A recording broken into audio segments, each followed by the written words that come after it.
देखो बेटा, last time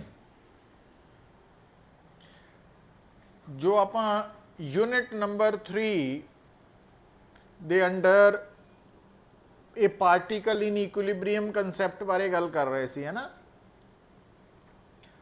पर अज आप बेटा गल करांगे one particle is not in equilibrium, जदों पार्टिकल इक्विलिब्रियम च नहीं है।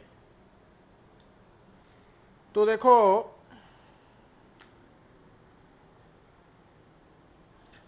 हुण उस सिचुएशन नूं तुसीं किस तरह टैकल करना वा। अगर पार्टिकल इक्विलिब्रियम च नहीं है तो उस सिचुएशन नूं किस तरह टैकल करना। और ये गल समझी हुई है बेटा, तुहानूं मैं काइनमैटिक्स के स्टार्ट च दस्सिया सी कि ये जो सिचुएशनस असीं स्टडी कर रहे हैं उहदे विच असीं किसी भी बॉडी नूं पार्टिकल के बराबर मन के चल रहे हैं।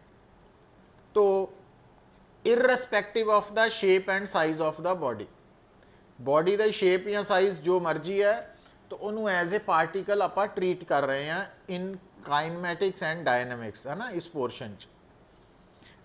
हुण देखो बेटा, सपोज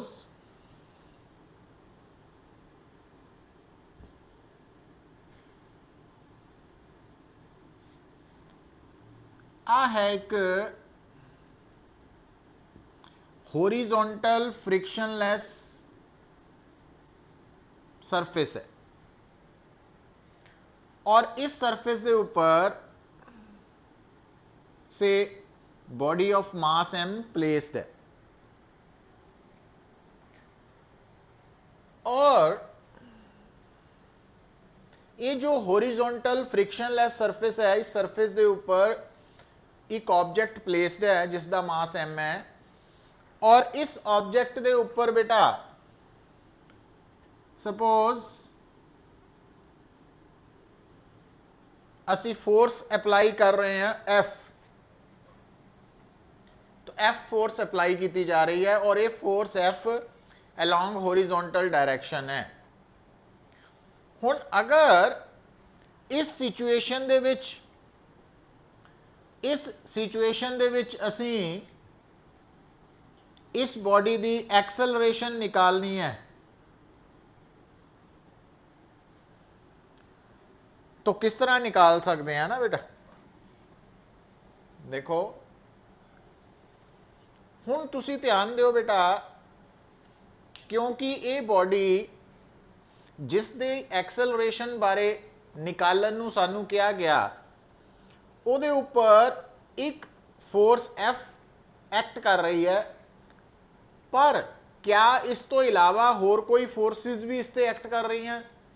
तो थोड़ा आंसर आना चाहिए यस, एक इस बॉडी का वेट है जो हमेशा वर्टिकली डाउनवर्ड है। और दूसरा, क्योंकि ये बॉडी इस सरफेस के नाल कॉन्टैक्ट च है, तो ड्यू टू कॉन्टैक्ट बॉडी के ऊपर ये सरफेस नॉर्मल रिएक्शन भी अप्लाई करेगा, एक्सर्ट करेगा। और नॉर्मल रिएक्शन इस कॉमन इंटरफेस दे परपेंडिकुलर। और अगर बेटा ये सरफेस फ्रिक्शनलैस ना हुंदा तो फिर फ्रिक्शन भी होनी सी, बट फ्रिक्शनलैस होने करके फ्रिक्शन नहीं आएगी, है ना। तो हुण बेटा, तो एक्चुअली इस प्रॉब्लम दे विच असी निकालनी है एक्सेलरेशन ऑफ द बॉडी। तो इट मीनस, देखो हम ध्यान दो, गल नूं सुनो, थोड़े सामने एक सरफेस है और एक बॉडी है, पर जो आंसर सानू निकालना वा वो है एक्सेलरेशन ऑफ द बॉडी।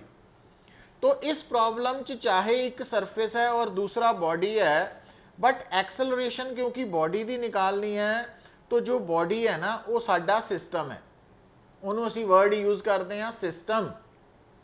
और जो सरफेस है ना वो सिस्टम तो बाहर है, और जिहड़ी चीज सिस्टम तो बाहर है, सिस्टम का पार्ट नहीं है, वो सराउंडिंग है, दैट इज सराउंडिंग, उन्होंने सराउंडिंग कह दें पुत।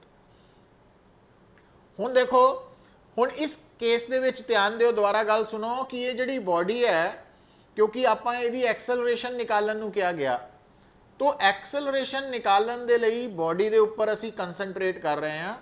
तो साडे सामने जो सिचुएशन है उहदे विच बॉडी और सरफेस ये दो चीज़ां वा। तो हुण असीं बॉडी नूं सिस्टम मान लेना और जो सरफेस है वो सिस्टम तो बाहर होने करके सराउंडिंग है। हुण इस बॉडी दे उपर जो सरफेस है उहदे करके फोर्स लग रही है नॉर्मल रिएक्शन, और जो अर्थ है वो भी सिस्टम तो बाहर है, क्योंकि सिर्फ बॉडी साडा सिस्टम है। तो अर्थ करके इस बॉडी ते फोर्स लग रही है बॉडी का वेट, और एफ किसी होर करके बॉडी ते फोर्स लग रही है। तो यदा मतलब एन एम जी एफ ये तीनों फोर्सिस बॉडी के उपर लग रही वा, पर लगा कौन रहा वा, सराउंडिंग्स लगा रही वा। तो इस करके ये तीनों फोर्सिस एक्सटर्नल फोर्सिस गिनिया जाएगियां। तो इन्हों असी एक्सटर्नल फोर्सिस गिनना। हुण जिहड़ी नैट फोर्स हुंदी है बेटा, है ना, net force basically sum of vector sum of external forces हुंदियां। अच्छा, हुण एक गल होर याद रखनी है, इहदा मतलब जो ये बॉडी है ना, ये नैट फोर्स किद्दां निकलनी है थोड़ी, एन एफ और एम जी तिन्हों तुसी वैक्टर सम लेना, और जिन्नी नैट फोर्स होएगी बेटा उही नैट फोर्स जिहड़ी है उहदे करके मास इंटू एक्सलरेशन, तो एक्सलरेशन आ जाएगी। हुण दोबारा गल नूं सुनो ध्यान दे नाल कि साडे सामने एक सिचुएशन है जिहदे विच एक फ्रिक्शनलैस सरफेस है और उहदे उपर बॉडी रखी हुई है, और सानू पूछा गया कि उस बॉडी की एक्सलरेशन कैलकुलेट करो, और उस बॉडी के उपर एक तो फोर्स एफ लग रही है, और इस तो इलावा बॉडी का वेट, और बॉडी क्योंकि फ्रिक्शनलैस सरफेस के नाल कॉन्टैक्ट है तो नॉर्मल रिएक्शन भी लग रहा। हुण इस प्रॉब्लम नूं सॉल्व करन लई असीं बॉडी नूं सिस्टम मान लिया, और सिस्टम मनन करके इस बॉडी नूं छड्ड के बाकी सब कुछ सराउंडिंग्स है, और सराउंडिंग जो बॉडी के उपर फोर्स लगांदियां वा वो एक्सटर्नल फोर्सिस गिनिया जांदियां, उन्हां नूं उस वक्त एक्सटर्नल फोर्सिस बोलते हैं। तो एन एम जी एफ ये एक्सटर्नल फोर्सिस है। पर हुण एक गल होर याद रखनी बेटा, ध्यान दिओ, एक ना तुसी वर्ड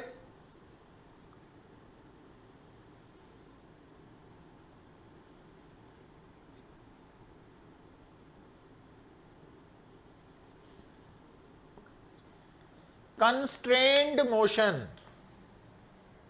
हुण कंस्ट्रेंड वर्ड जिहड़ा वा पुत, कंस्ट्रेंड मोशन।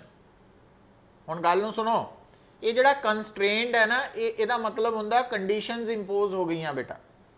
कंस्ट्रेंड हुण जिद्दां सपोज करो कि तुसी नोट करते हैं कि अजकल जो संडे है उहदे करफ्यू लगा वा, है ना, करफ्यू लगा वा, तो गवर्नमेंट ने कंडीशनस इंपोज कीतियां वा कि संडे वाले दिन सिर्फ वो ही परसन बाहर निकलणगे जिन्होंने कोई मैडिकल एमरजेंसी है या कोई होर एमरजेंसी है, नॉर्मल परसन नहीं निकल सकता, है ना। तो कंस्ट्रेंड हो गया साडे ते, कंडीशनस आ गई इंपोज हो गई। या जिद्दां तुसी है कि मान लो थानू घर दे कहंदे है कि तुसी बाइक चलानी है, वो सिर्फ गली च ही चलानी है, मेन सड़क ते नहीं जाना, ये कंस्ट्रेंड हो गई, कंडीशनस इंपोज हो गई, है ना। या घर दे कहंदे आ कि तुसी बाहर जा सकते हैं पर शाम नूं 8 बजे तो पहला पहला घर आ जाना वा, तो ये कंस्ट्रेंड है, कंडीशनस इंपोज हो गई तुहाडे ते। तो हुण इत्थे देखो, कंस्ट्रेंड का मतलब है कि आ जिहड़ी तुहाडे सामने डायग्राम च बॉडी है ना पुत, इन्हें जदों मूव करना वा तो इन्हें सरफेस के उपर ही रहना वा। मतलब ये बॉडी जदों मूव करेगी तो सरफेस के नाल टच रहेगी हमेशा। तो इट मीनस ये कंस्ट्रेंड मोशन है कि इस मोशन च बॉडी जदों under the effect of force move कर रही है तो वो सरफेस के नाल नाल जुड़ के चलेगी। तो इस करके इनू कंस्ट्रेंड मोशन कह देने हैं ना। हुण ध्यान दिओ बेटा, हुण मैं जिहड़ी गल दस्सण लगा उन्होंने हमेशा लिए याद रखो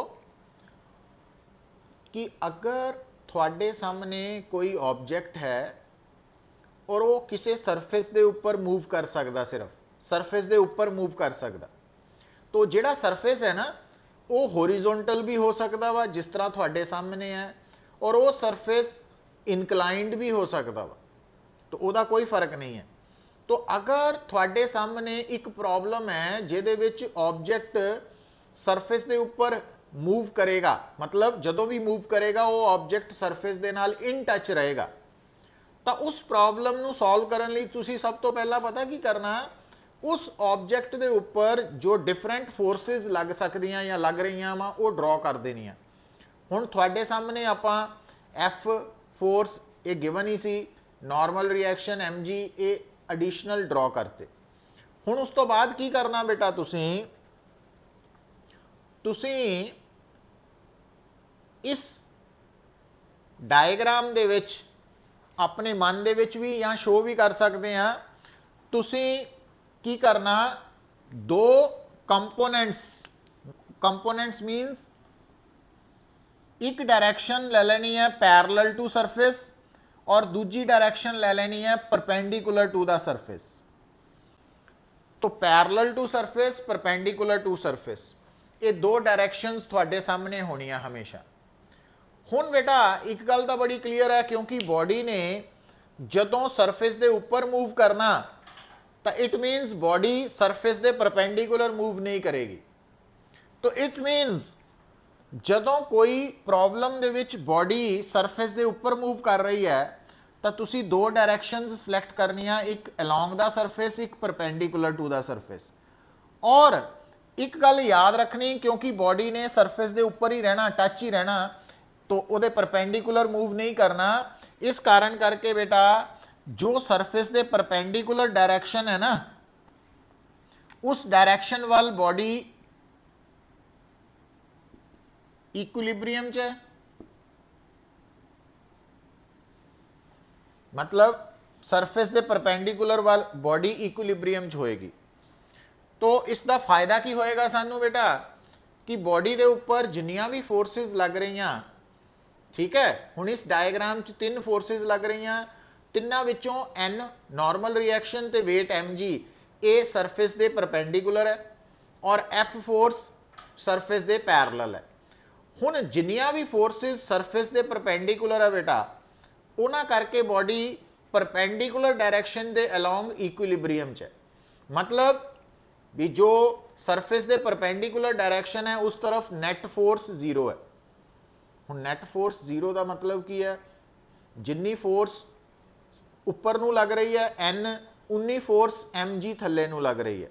तो इस कारण करके जदों भी कोई भी ऑब्जेक्ट सरफेस के उपर मूव करेगा तो सरफेस के परपेंडिकुलर डायरेक्शन च जिन्नियां भी फोर्सिस होणगियां उन्हां दा वैक्टर सम जीरो आएगा। और वैक्टर सम जीरो का मतलब जिन्नी फोर्स उपर नूं उन्नी नीचे नूं, मीनस एन की वैल्यू एम जी के बराबर होएगी, नंबर 1। दूसरा, हुण जेड़ियां फोर्सिस बेटा सरफेस के अलॉन्ग है, जेड़ियां फोर्सिस सरफेस के अलॉन्ग है ना, वो फोर्सिस किहदे बराबर होणगियां, वो बराबर होणगियां मास इंटू एक्सलरेशन। मतलब जेड़ियां फोर्सिस अलॉन्ग द सरफेस है तो उस तरफ नेट फोर्स आएगी। तो जेड़ी नेट फोर्स है वो तुसी लैफ्ट साइड ते किदां, लैफ्ट साइड ते जदों कैलकुलेट करनी है तो तुसी जिन्नियां फोर्सिस सरफेस के अलॉन्ग एक्ट कर रही हैं उन्हां फोर्सिस दा वैक्टर सम लेना वा, और वैक्टर सम लेना और राइट साइड ते तुसी बॉडी का मास इंटू एक्सलरेशन लैनी है। और ध्यान दियो, क्योंकि इस केस च बाई चांस जिहड़ा आ सरफेस है अलॉन्ग द सरफेस है ना, आ वाली लाइन है, तो इधर नूं सिर्फ एक ही फोर्स लग रही है, इसका मतलब नेट फोर्स एफ है और नेट फोर्स किहदे बराबर है, मास इंटू एक्सलरेशन। और एक्सलरेशन की डायरेक्शन बेटा नेट फोर्स की तरफ होनी है।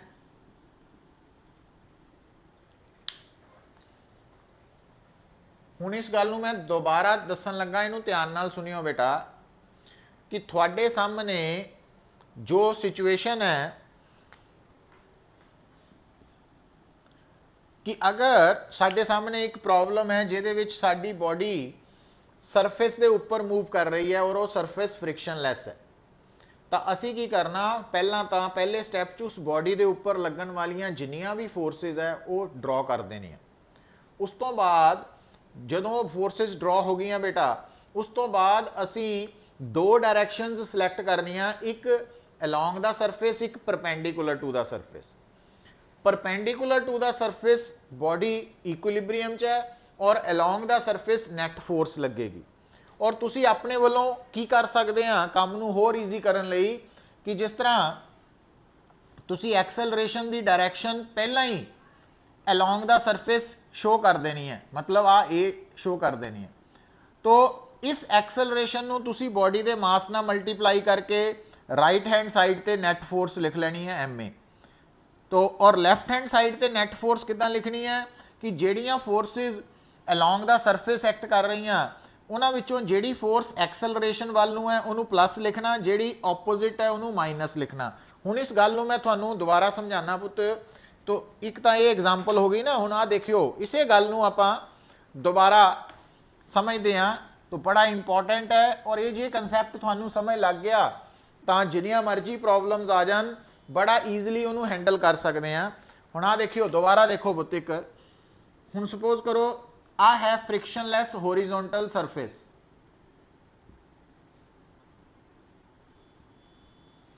और ये उपर आ बॉडी रख दी जिसका मास एम है।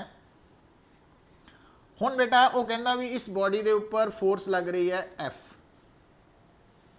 और ये जी फोर्स लग रही है ये बॉडी के उपर तो लग रही है पर ये होरिजोंटल डायरैक्शन के नाल एंगल बना रही है थीटा, थीटा एंगल बना रही है।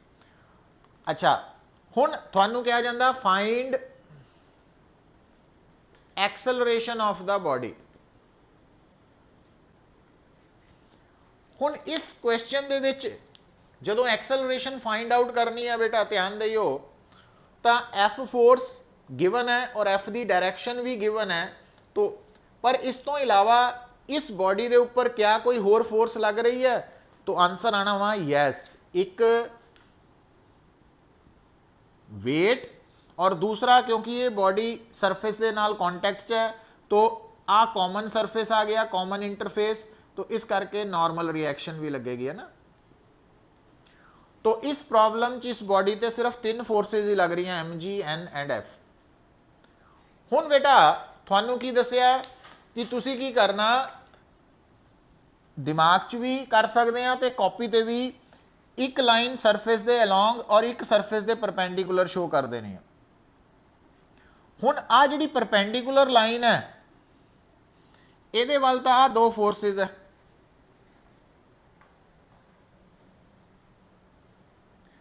पर आ जिहड़ी फोर्स है पुत वो ना तो अलॉन्ग द सरफेस है ना ही परपेंडिकुलर है। तो उस सिचुएशन च तुसी की करना, जिहड़ी फोर्स ना तो अलॉन्ग द सरफेस है ना परपेंडिकुलर टू द सरफेस है उहदे कंपोनेंट्स बना लेने पुत। एफ कॉस थीटा, एफ दा इस तरफ F cos theta, F sine theta. हुण जदों तुसी इहदे कंपोनेंट्स बना ले तो हुण इत्थे टोटल 1 2 3 4 फोर्सेज है। इन्हां चारां विचों आ जिहड़ियां 3 फोर्सेज है बेटा दीज आर आ वालियां 3 ये परपेंडिकुलर वाल है और इन्हां करके बॉडी परपेंडिकुलर डायरैक्शन वाल इक्विलिब्रियम च है, मतलब जिन्नी फोर्स उपर नूं उन्नी नीचे नूं। हुण उपर नूं कितनी फोर्स है n plus f sine theta और नीचे नूं एम जी, तो एन की वैल्यू आ गई एम जी माइनस एफ साइन थीटा।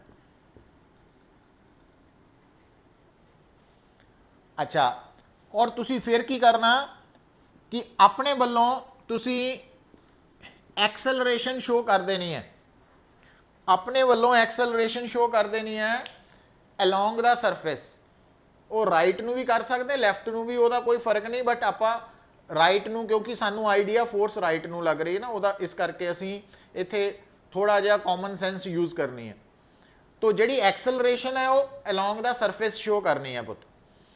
हुण की करना कि जिहड़ियां परपेंडिकुलर डायरैक्शन वालियां फोर्सेज है वो तो बैलेंस होणगियां, इक्विलिब्रियम च होणगियां, वो लिख लिया आपां, पर ਜਿਹੜੀ एक्सेलरेशन है ਉਹਨੂੰ ਤੁਸੀਂ ਕੀ ਕਰਨਾ, मास इंटू एक्सेलरेशन कर देना, mass into acceleration is equal to, ਹੁਣ ਤੁਸੀਂ ਉਹਨਾਂ फोर्सिस ਤੇ ਧਿਆਨ ਦੇਣਾ ਜਿਹੜੀਆਂ ਅਲੋਂਗ ਦਾ ਸਰਫੇਸ ਹੈ।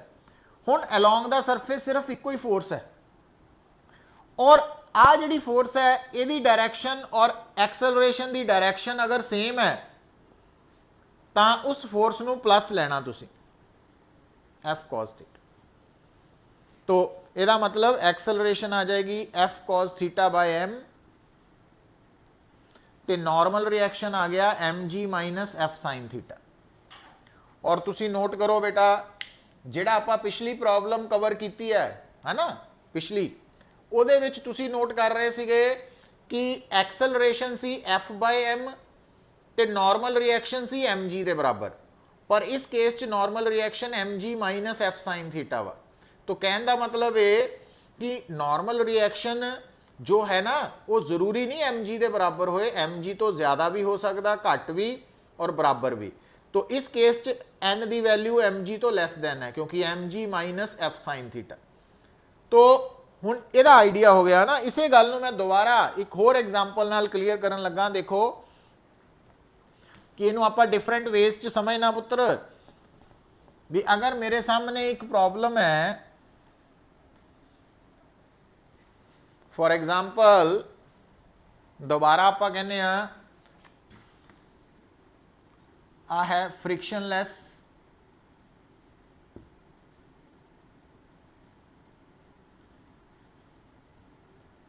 सरफेस और आ ऑब्जेक्ट है। तो इस ऑब्जेक्ट के ऊपर एक फोर्स लग रही है, वो इदा लग रही है पुत्र एफ, और ये जी फोर्स है एफ, इस ऑब्जेक्ट का मास एम है, और ये जी फोर्स एफ लग रही है वो होरिजोनटल दे नाल एंगल बना रही है, मान लो थीटा। पर ये वाली फोर्स पिछली वाली फोर्स की कर रही सी, पुल कर रही सी, ये फोर्स पुश कर रही है बॉडी नूं। हुण बेटा तुहानू कहा जाता कि इस ऑब्जेक्ट की एक्सेलरेशन निकालो। तो किहड़े स्टैप्स है, पहला तो इस ऑब्जेक्ट के एफ तो इलावा होर किहड़ी फोर्स है, वेट ते नॉर्मल रिएक्शन। तो हुण आ जिहड़ी फोर्स है ना, आ वाली फोर्स, आ जिहड़ी फोर्स की डायरेक्शन है, इस लाइन नूं तुसीं अपने वल्लों जिन्ना मर्जी वधा सकते हैं। मतलब आपां इस फोर्स नूं अगे नूं शिफ्ट करता, आ एफ करता, और आ होरिजोनटल है, तो आ एंगल तुहाडे कोल थीटा वा। हुण बेटा तुहानूं की दस्सिया, फिर तुसीं दो डायरैक्शनस ड्रॉ कर लैणियां, एक सरफेस दे अलोंग, एक परपेंडिकुलर। हुण तुसीं डायग्राम च देखना भी कुल जिहड़ियां फोर्सिस है वो या तो परपेंडिकुलर लाइन वाल होनियां चाहिए या अलोंग द सरफेस वाली लाइन वाल।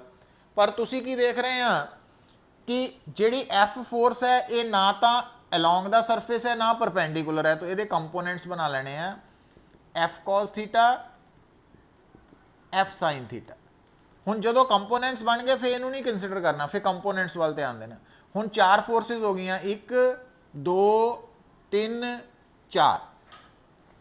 हुण बेटा आ जिहड़ियां फोर्सिस है 3, ये परपेंडिकुलर डायरैक्शन वाला है, ये इक्विलिब्रियम च है। इक्विलिब्रियम का मतलब इन्हां तिन्हां दा वैक्टर सम 0 है, मीनस जिन्नी फोर्स उपर नूं है n, उन्नी फोर्स थल्ले नूं है। हुण थल्ले नूं आ दोनों फोर्सिस है m g plus f sine theta.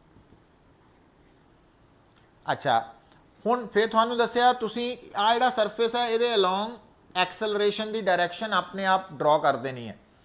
हुण इस बॉडी ते नैट फोर्स कितनी होनी है, लैफ्ट साइड ते तुसी लिख सकते हैं mass into acceleration equal to, और राइट साइड ते की लिख देना कि राइट साइड ते वो फोर्सेस लिखनियां जेड़ियां अलोंग द सरफेस है। हुण अलोंग द सरफेस सिर्फ यही फोर्स है एफ कॉस थीटा।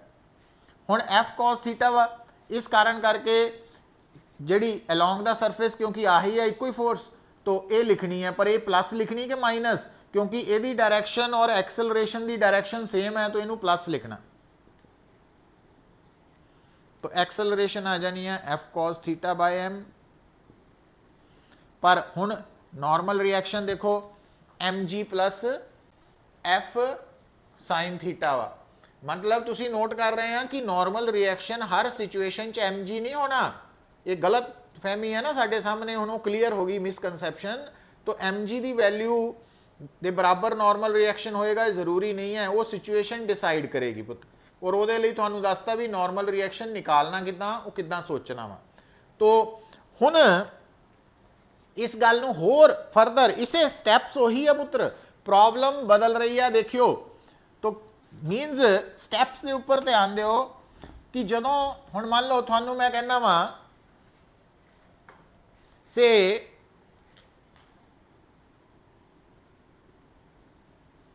आ बेटा एक फ्रिक्शनलैस इंक्लाइंड सरफेस है और आ बॉडी रखी हुई है जिसका मास m है, और वो थानू कहता find the acceleration of the body.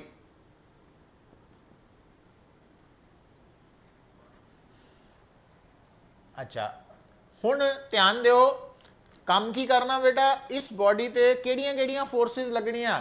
हुण एफ वाली फोर्स तो है ही नहीं, ਇਹਦਾ मतलब दो ही बचियां, एक वेट, ठीक है, और वेट हमेशा ड्रॉ करना वर्टिकली डाउनवर्ड, ते दूजा नॉर्मल रिएक्शन। तो आ है सरफेस ऑफ कॉन्टैक्ट पुत, तो नॉर्मल रिएक्शन ये परपेंडिकुलर शो होना। तो ये हो गया, ये हो गया फोर्सेस ड्रॉ करन दा स्टैप। हुण अगला स्टैप की दस्सिया सी तुहानू कि तुसी जिस सरफेस दे ऊपर बॉडी ने मूव करना, तुसी उस सरफेस दे अलोंग एक लाइन और उहदे परपेंडिकुलर दूसरी लाइन। मतलब हुण क्योंकि बॉडी ने इस सरफेस दे ऊपर मूव करना, तो थोड़ी एक लाइन आ और उहदे परपेंडिकुलर आ लाइन है ना। हुण जिहड़ी आ सरफेस दे परपेंडिकुलर लाइन है, इधर नू इक्विलिब्रियम रहना। पर उस तो पहला तुसी की नोट करना बेटा कि जिन्नियां भी फोर्सेस बॉडी ते लग रही ना, वो या तो अलोंग द सरफेस होनियां चाहिए या परपेंडिकुलर टू द सरफेस। हुण तुसी नोट करो कि इस बॉडी के ऊपर सिर्फ दो ही फोर्सेस लग रही, आ वाली फोर्स तो परपेंडिकुलर टू द सरफेस है, पर आ वाली फोर्स ना तो सरफेस के परपेंडिकुलर है ना अलोंग है। तो ये कंपोनेंट्स बनाने पैने थानू। हुण वो किद्दां बनाने तुसी कंपोनेंट्स पुत? हुण आ देखियो, हुण आ जिहड़ी वेट है, हुण गल नूं सुनो, हुण इत्थे एक ज्योमैट्री का रूल है जिहड़ा तुहानू कोआर्डीनेट ज्योमैट्री पढ़ते हैं ना तुसी, तो उहदे विच देखो आ लाइन पुत, आ जिहड़ी लाइन है वेट वाली लाइन, आ लाइन वर्टिकल है, आ होरिजोंटल है। इसदा मतलब आ लाइन इहदे परपेंडिकुलर है, और आ वाली लाइन आ जी डॉटेड लाइन है वो इसके परपेंडिकुलर है इनकलाइंड सरफेस के। तो यदा मतलब आ दोनों लाइन्स च जिन्ना एंगल हुंदा ना, आ दो lines they which Jinnah angle है, तो इन्हां दोनों लाइन्स दे आ वाली लाइन इहदे परपेंडिकुलर है और आ लाइन इहदे है, तो इन्हां दोनों विच भी एंगल सेम होएगा थीटा।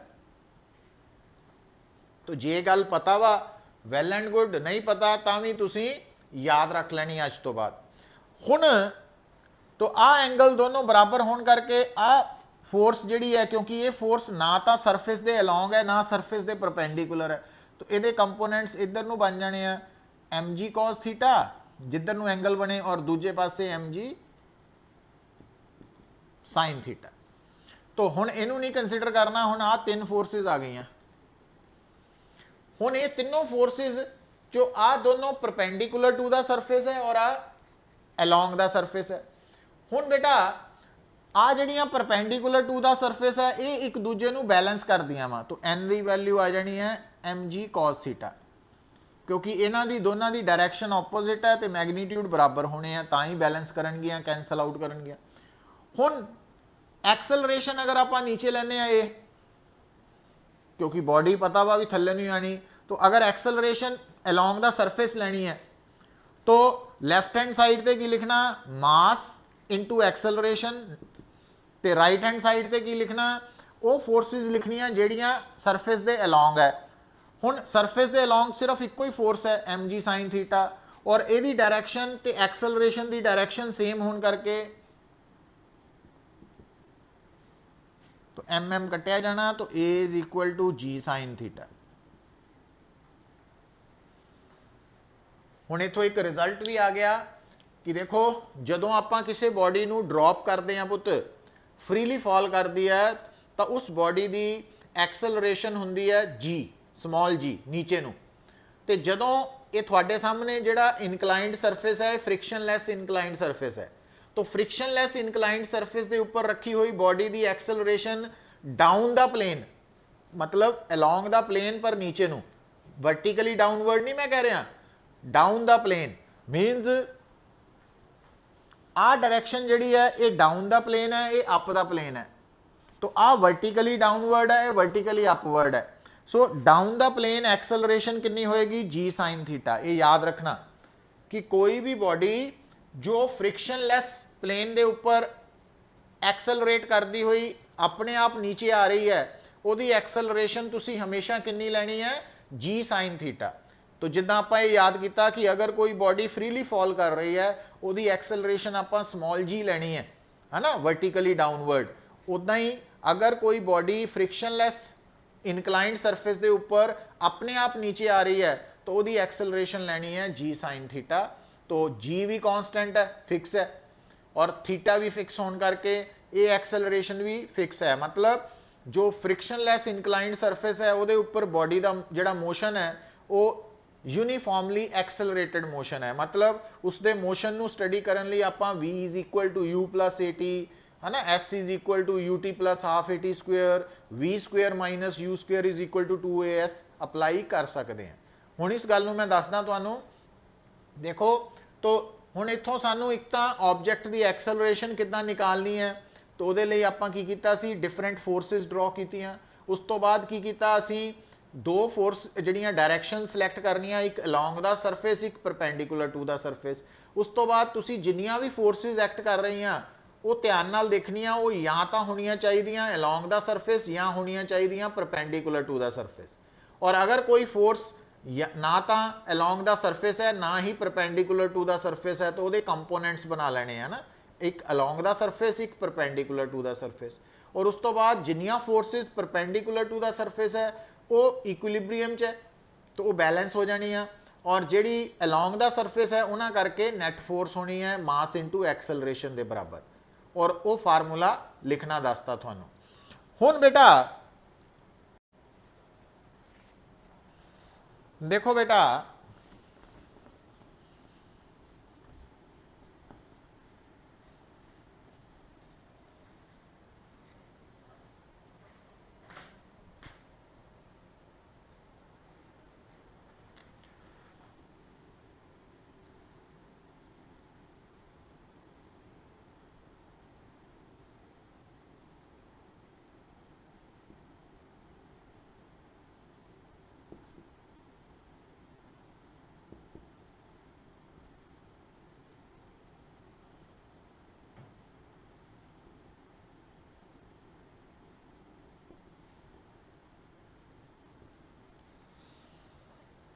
हुण बेटा देखो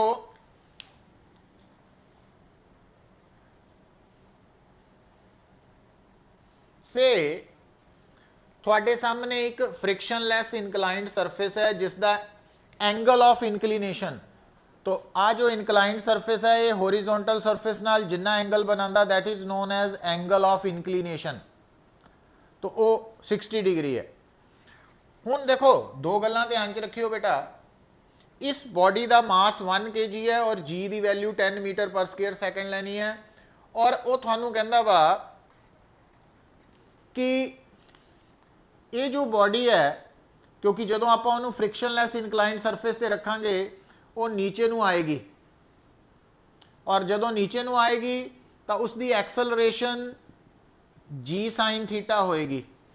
हुण g की वैल्यू तो 10 है और साइन 60 की वैल्यू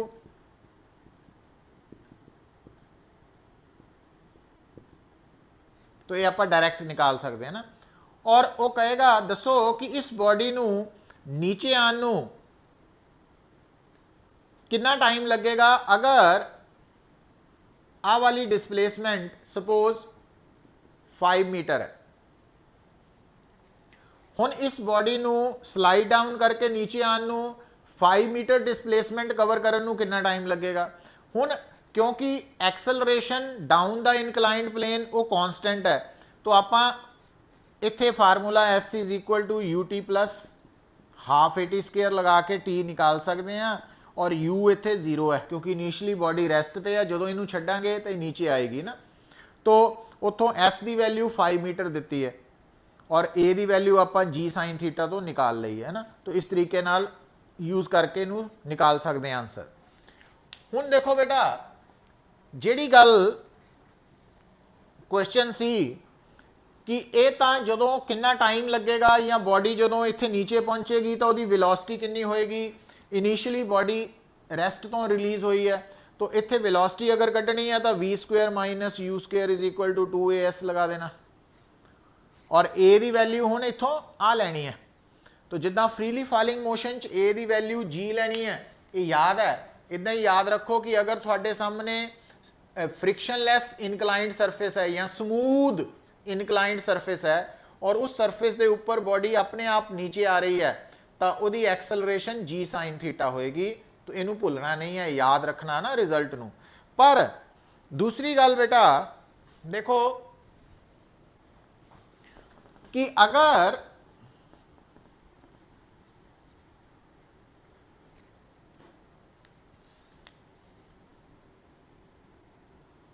देखो हुण मान लो आ 30 डिग्री है,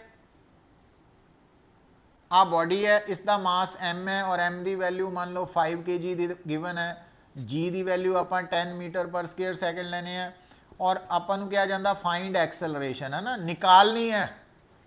तो g साइन थीटा ये स्मूथ वर्ड भी आ सकता, स्मूथ और फ्रिक्शनलैस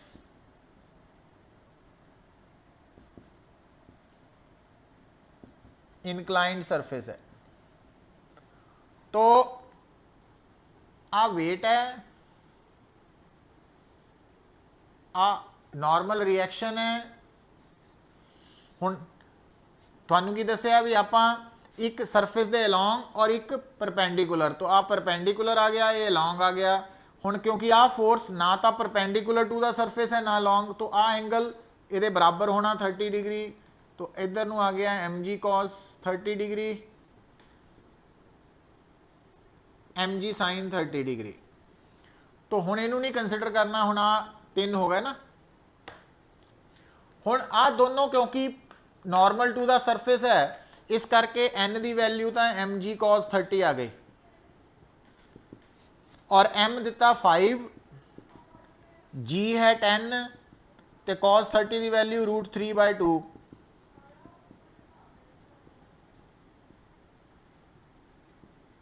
ये न्यूटन है क्योंकि normal reaction is a force और एसआई यूनिट न्यूटन है, ध्यान रखना। तो इस केस च नॉर्मल रिएक्शन आ गया।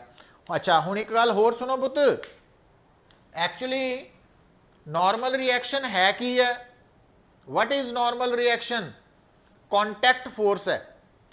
तो फ्रिक्शनलैस सरफेस के ऊपर जो कॉन्टैक्ट फोर्स है वो नॉर्मल रिएक्शन के इक्वल है। हुण अगर तुहानूं वो कहे ना कि इनक्लाइंड सरफेस के ऊपर बॉडी लाई कर रही है, इनक्लाइंड सरफेस के ऊपर बॉडी लाई कर रही है, कैलकुलेट कॉन्टैक्ट फोर्स, तो यदा मतलब तुसी नॉर्मल रिएक्शन ते फ्रिक्शन निकाल के उन्हां दा वैक्टर सम लेना। पर क्योंकि अगर साडा इनक्लाइंड सरफेस जो है वो स्मूथ है तो फ्रिक्शन होनी नहीं है। तो यदा मतलब उस केस च जे सानू कोई कहे कैलकुलेट कॉन्टैक्ट फोर्स, तो इट मीनस नॉर्मल रिएक्शन ही निकालना वा। तो इस क्वेश्चन च नॉर्मल रिएक्शन की वैल्यू 25√3 न्यूटन आ गई।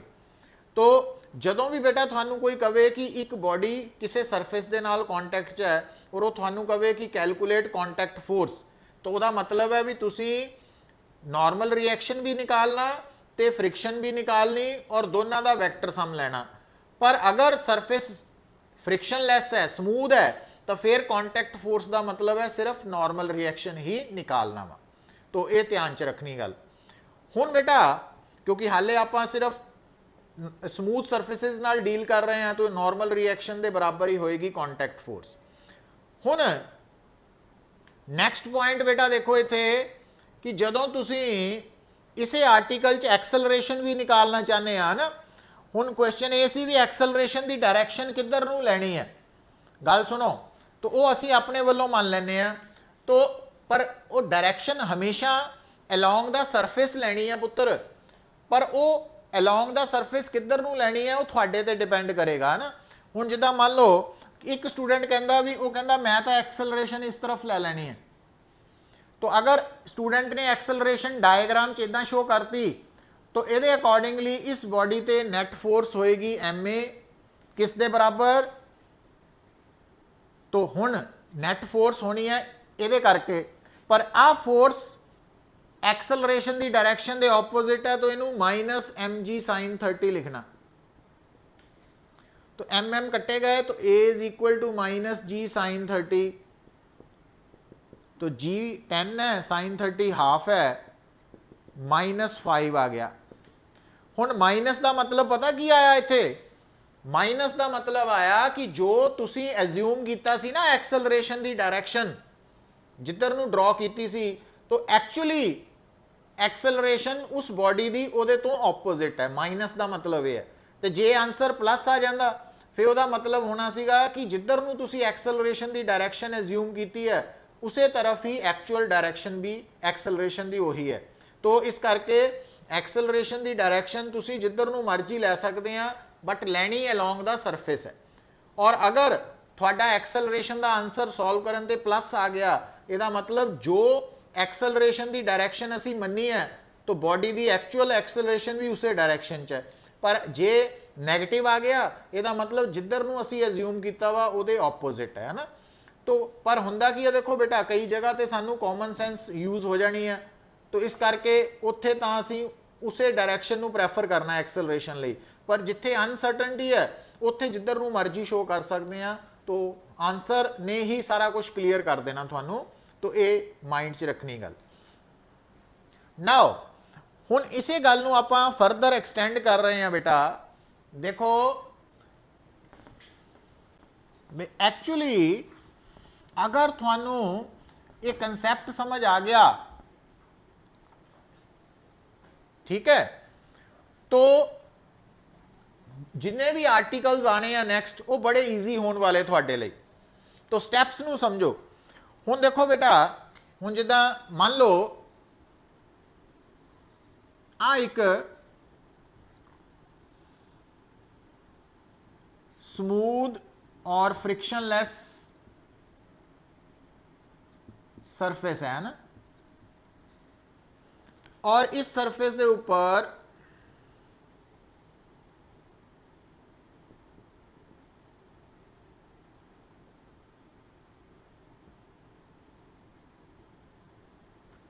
आ दो बॉडीज है लाई कर रही हैं, और इन्हां दे विच एक स्ट्रिंग अटैच, तो आ स्ट्रिंग है और आप इस बॉडी नूं पुल कर रहे हैं by applying force of 20 Newton. हुण तुहानूं कहंदा फाइंड एक्सलरेशन एंड टेंशन।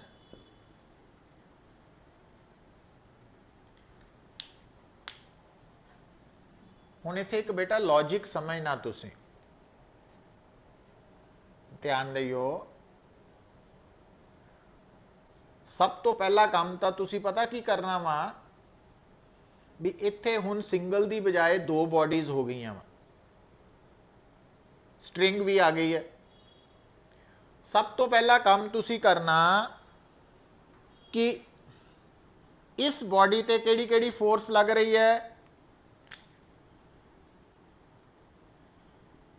इसका वेट mg, तो m 5 है तो g।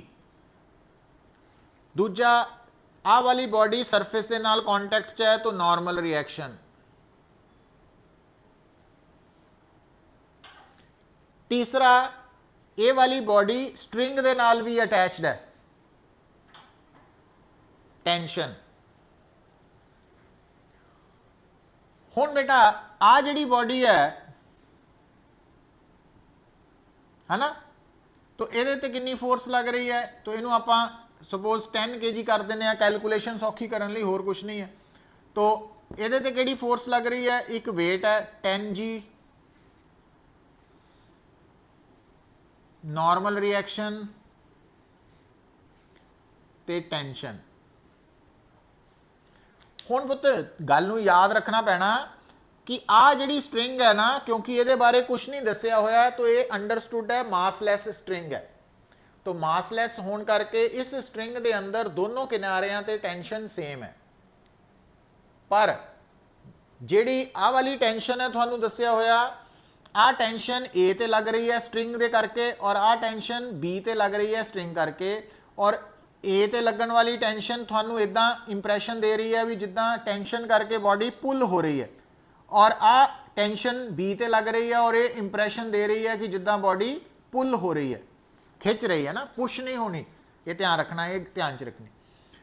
हुण बेटा एक होर गल सुनो, देखो हुण इत्थे एक लॉजिक आना, क्योंकि ये जिन्नियां भी स्ट्रिंग्स है ना, ये सारियां इनएक्सटेंसिबल है, मतलब स्ट्रिंग नूं खिच्चण ते उहदी लंबाई च कोई फर्क नहीं पैना।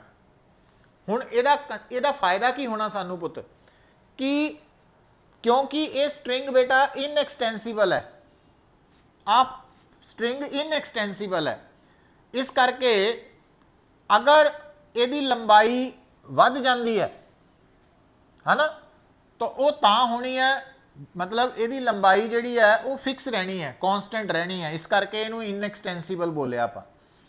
तो हुण बेटा क्योंकि अगर यदि एक्सेलरेशन और यदि एक्सेलरेशन च फर्क है, डिफरेंट है, तो उहदे च की होएगा, अगर यदि एक्सेलरेशन लैसर है, घट है, और यदि ज़्यादा वा, तो आ बॉडी ए दे करीब आ जाएगी, मतलब आ जिहड़ी स्ट्रिंग है ना, ये स्लैक कर जाएगी। स्लैक मतलब ढिली पै जाएगी, ढिली हो जाएगी, तो टेंशन जीरो हो जानी है जिद्दां ही स्ट्रिंग ने ढिली होना, स्लैक करना। दूजा बेटा अगर यदि एक्सेलरेशन ज्यादा वा और यदि घट है, तो उहदे करके जदों तेज हो गई, ये स्लो है, तो आ स्ट्रिंग नूं लंबे होना पैना, क्योंकि ये तेज है ना, ये ज़्यादा डिस्टेंस कवर करू, ये घट करू, तो स्ट्रिंग नूं लंबी होना पैना। पर स्ट्रिंग तो आपां कहने आ इनएक्सटेंसिबल है, तो इनएक्सटेंसिबल होने करके स्ट्रिंग दे नाल जुड़ियां दोनों बॉडीज दी एक्सेलरेशन जो है वो सेम होनी है पुत। तो इस कारण करके यदि एक्सेलरेशन और यदि एक्सेलरेशन सेम है, क्योंकि अगर एक्सेलरेशन दोनों की बराबर नहीं है ना, तो फिर या तो स्ट्रिंग स्लैक कर जानी है, ढिली पै जानी है, या लंबी हो जानी है। तो जद कि ये दोनों कंडीशंस पॉसिबल नहीं है, इस कारण करके ये याद रखना कि दोनों की एक्सेलरेशन सेम है, और एक्सेलरेशन लैनी किधर नूं हुंदी, डायरैक्शन अलॉन्ग द सरफेस दे अलॉन्ग। इस करके आपां parallel to surface acceleration show करते हैं। एक तो ये पॉइंट हो गया। हुण पुत्र देखो, हुण आ जिहड़ी बॉडी है,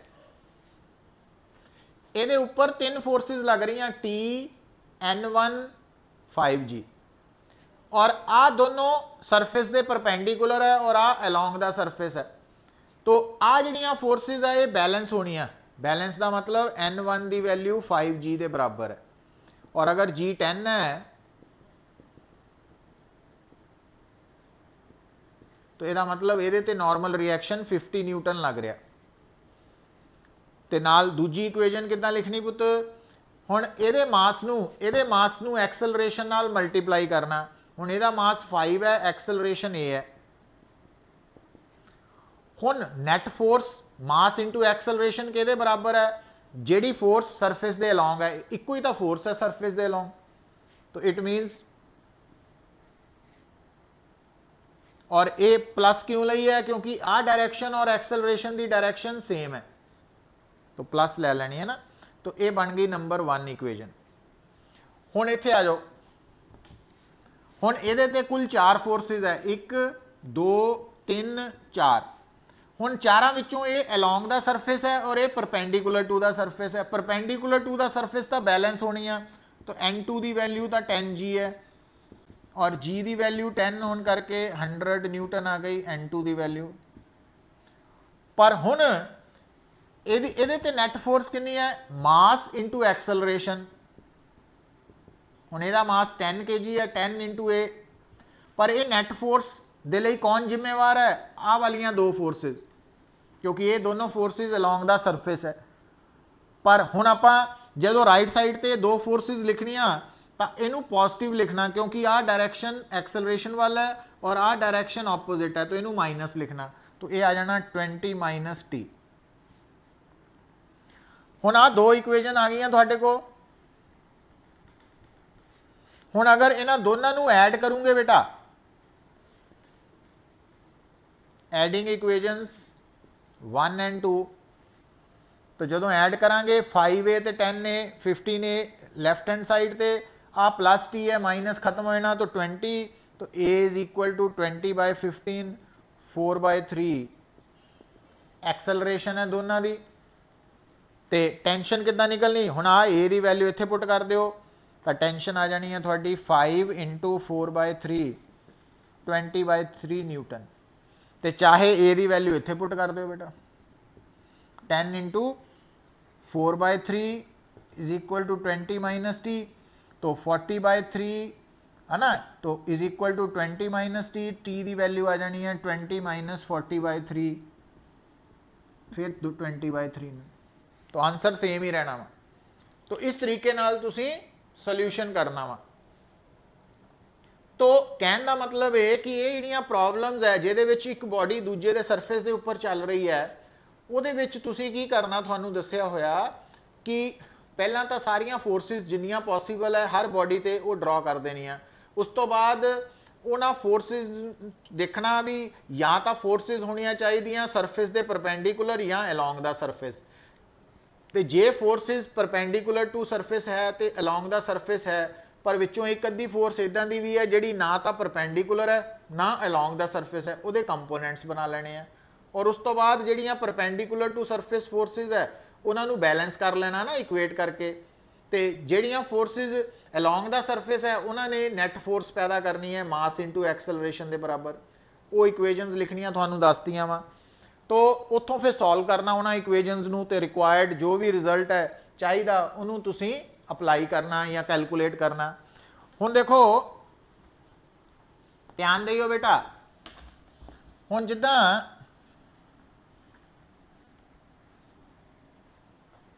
आप एक गल होर कर लईए,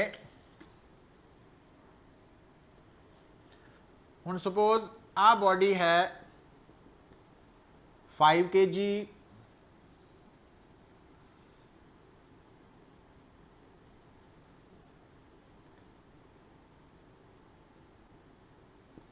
सो 5 kg 10 kg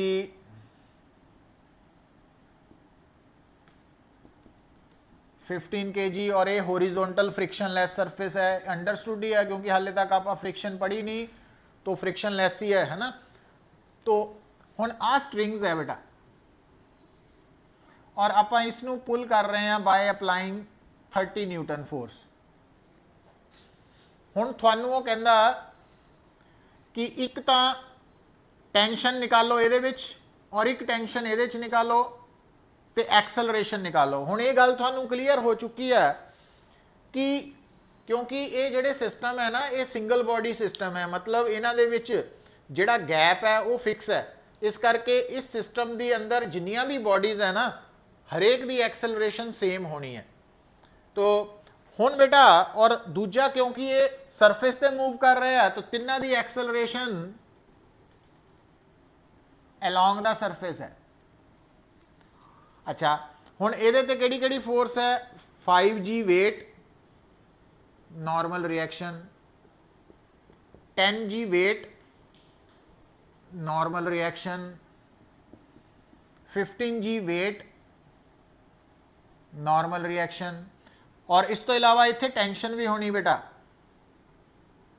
तो अगर आ T2 है तो आ T1 है, मतलब हुण गल नूं समझाया सी। आ सिंगल स्ट्रिंग है ना, सिंगल स्ट्रिंग दे विच एक तो दूजे एंड तक सेम टेंशन है, पर आ वाली स्ट्रिंग दे विच मास आ गया ना, फिर आ स्ट्रिंग है अलग हो गई, तो इहदी टेंशन और इहदी टेंशन च फर्क आ जाना, वो आपां शो करता। तो दोनों एंड्स ते टेंशन सेम रहनी है। हुण इस बॉडी दे लई इहदे लई N1 5G दे बराबर है, ते net force mass into acceleration 5A T1 दे बराबर है। इहदे लई N2 10G दे बराबर है, देखो तो तुहाडे को निकलदा। और इहदे ते नैट फोर्स कितनी है, मास इंटू एक्सलरेशन किहदे बराबर। हुण आ वाली फोर्स ए वाल है पॉजिटिव और आ वाली फोर्स ए दे ऑपोजिट है नेगेटिव, तो T2 माइनस। इदां ही इहदे ते आ जाओ, N3 15G दे बराबर है और नेट फोर्स 15A, क्योंकि आ फोर्स एक्सेलरेशन वाल पॉजिटिव है और आ फोर्स एक्सेलरेशन के ऑपोजिट है नेगेटिव। हुण तुसी नॉर्मल रिएक्शन भी कढ सकते हैं G10 पुट करके, और अगर तुसी इन्हां तीनों इक्वेशनस नूं ऐड कर दिंदे आ पुत, तिन्नां नूं ऐड करो तो 5A 10A 15A 30A, तो T1A प्लस है माइनस है खत्म हो जाना, आ T2 प्लस है माइनस है खत्म हो जाना, तो 30 आ जाना। आ राइट साइड नूं भी ऐड करके देख लो, तो एक्सेलरेशन आ गई 1। हुण आ एक्सेलरेशन अगर इत्थे पुट करते हैं तो T1 आ जानी है 5 इंटू 1 T1, तो आ वाली एक्सेलरेशन आ गई। अच्छा हुण अगर T1 की वैल्यू तुसी अच्छा डायरैक्टली T2 निकालनी है, इत्थे भी कर सकते हैं, इनू भी यूज। हुण जिद्दां A की वैल्यू इत्थे पुट कर दिंदे आ 15 into 1 is equal to 30 minus T2, तो T2 is equal to 15 Newton. तो तुहानू आ टेंशन भी पता लग गई, आ भी पता लग गई। हुण इत्थों एक गल नोट करो बेटा, जिन्हों कॉमन सेंस कहने आपां, उन्होंने यूज करना। देखो बेटा थोड़े कोल जिहड़ा ये सिस्टम है ना, ये 3 बॉडीज का बनिया वा, 3 बॉडीज का बनिया वा, 5 10 ते 15 kg। हुण इस सिस्टम नूं एक्सलरेट करवाने दे लई टोटल फोर्स कितनी लग रही है, 30 न्यूटन। टोटल फोर्स 30 न्यूटन लग रही है सिर्फ, क्योंकि पूरा जिहड़ा सिस्टम है, आ पूरा सिस्टम देखो, जदों आ पूरा सिस्टम है तो आ वालियां फोर्सेस कैंसल आउट हो रही हैं, क्योंकि आ इक्वल बट ऑपोजिट है, और आ भी बैलेंस हो रही हैं, इस करके आ भी कैंसल हो रही हैं, आ भी बैलेंस कैंसल हो रही हैं, तो सिर्फ आ ही बची। इसका मतलब इस पूरे सिस्टम ते total force net force 30 newton लग रही है। अच्छा हुण इत्थे आपां एक गल होर समझानी है। हुण ये 30 न्यूटन जिहड़ी फोर्स लग रही है जिस जगह ते पुत, हुण आ गल नूं समझो, लॉजिक देखो, आ जिहड़ी 30 न्यूटन फोर्स इत्थे लग रही है, ये अपने मगर इहदे पिछे टोटल मास कितना वा 15 10 प्लस 5 तो 30 kg है। तो आ वाली 30 न्यूटन फोर्स 30 kg मास नूं खिंच रही है, पर जिहड़ियां टेंशन है, आ वाली टेंशन तो T2, ये T2 टेंशन किन्ने मास नूं खिंच रही है, T2 दे मगर टोटल मास कितना रह गया 15 kg, और T1 दे मगर टोटल मास कितना खिंचा जा रहा 5 kg। सो क्योंकि आ फोर्स ने 30 kg मास पुल करना, इन्हें 15 kg और इन्हें 5 kg, इस करके T1 घट है, T2 ज़्यादा वा, आ होर ज़्यादा वा। तो हुण देखो, हुण ये कंसैप्ट बेटा प्रैक्टिकली किद्दां यूज करना, देखो हुण देखो ध्यान दिओ कि जिद्दां तुहाडे केस च ट्रेन है, ट्रेन, हुण ट्रेन की जिहड़ी इंजन है ना, मान लो इंजन है और उहदे मगर सपोज 15 कंपार्टमेंट्स बोगीज जुड़ियां हुई वा, तो ट्रेन का इंजन है और उहदे मगर 15 डिब्बे लगे है।